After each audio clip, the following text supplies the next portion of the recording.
Hello, everyone. I am Krandall Brantley for Buckeyes Daily.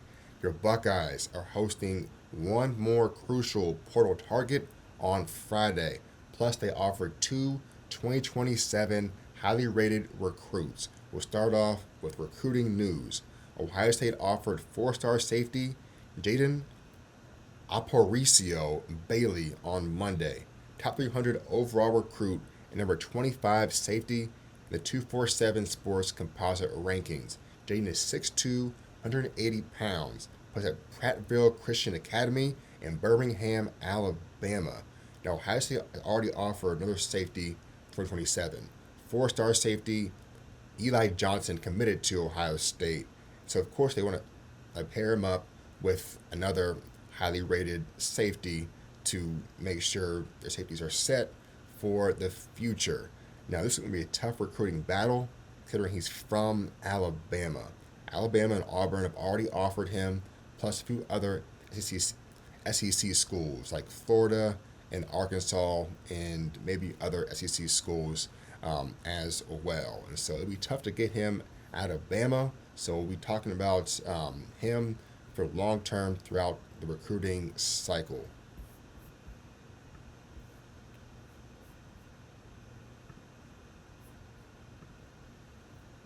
Okay, the portal window is not closed officially. Like for context, no player can leave the program, but there's still players that are in the portal until Friday. And so Ohio State is still trying to get one more target. That is Dartmouth transfer O lineman Vaishon Washington. He will visit Ohio State on Friday.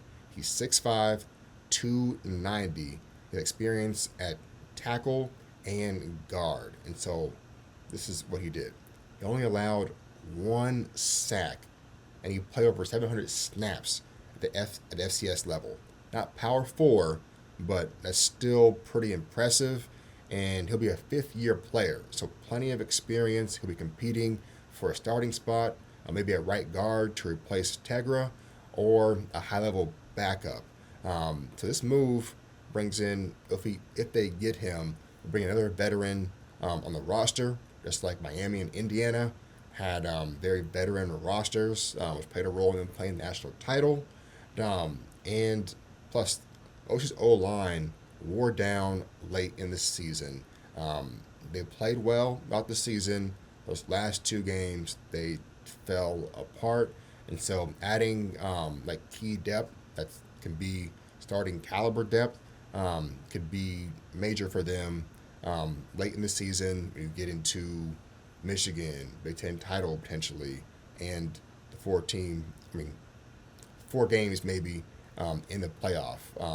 As we know now, maybe the playoff expands. I don't know, but that would be a crucial move there, and could be a replacement for Tegra.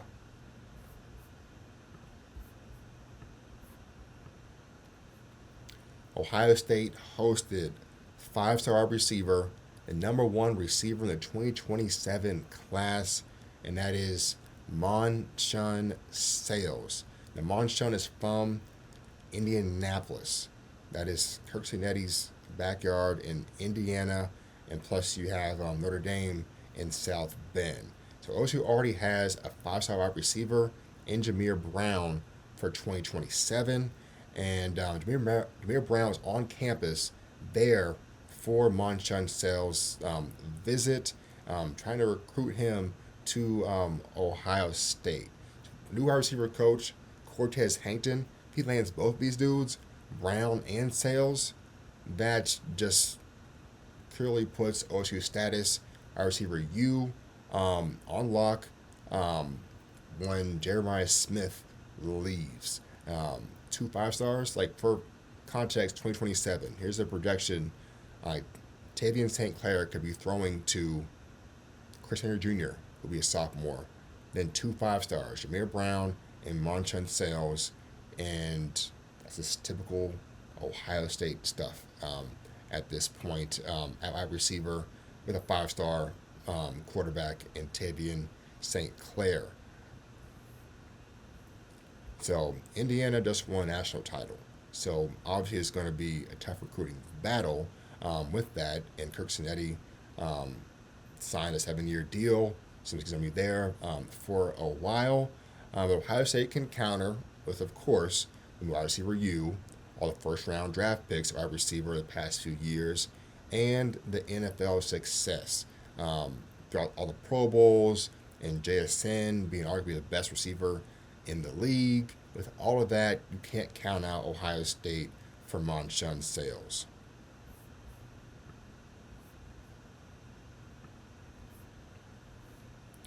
Okay, I'm going to talk about the 2024 national title team.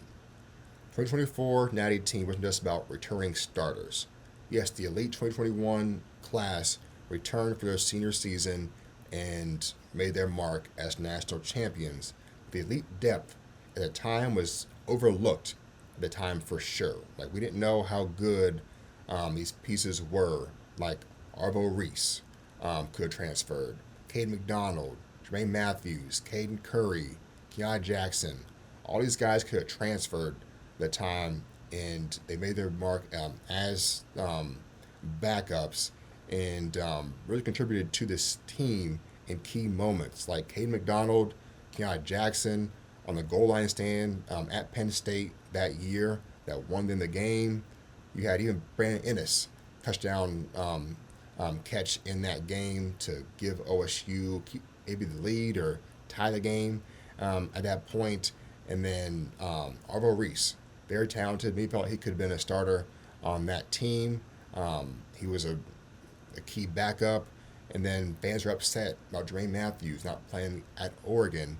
Then he plays in the Rose Bowl, and the defense is much better with some adjustments. But Jermaine Matthews still played his part in that playoff run.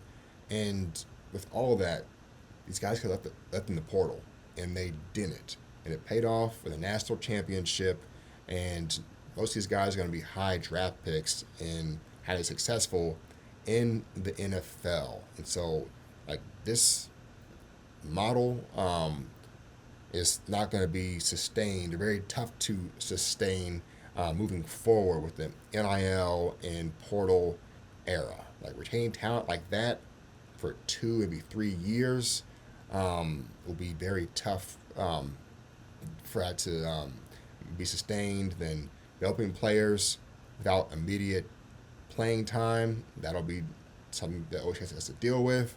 And preventing players from entering the portal when other schools are willing to pay them millions just to take a risk on an OSU backup that was a 4-star out of high school. So very tough for OSU to deal with, and that's why they're going for more of the veterans out of the portal and less probably high school recruits, partly because all these players are leaving as underclassmen. And so, main point here, the 2024 team may be the most homegrown championship team that Ohio State fans are going to see for a long time. If they do win it in the next few years, it will probably be because they've had recent portal success, like this past 2 weeks, where you got a bunch of all conference players from the portal join the Buckeyes and they reload. That might be the model for the next few years until NIL is more situated throughout the country. So, all right, go Bucks.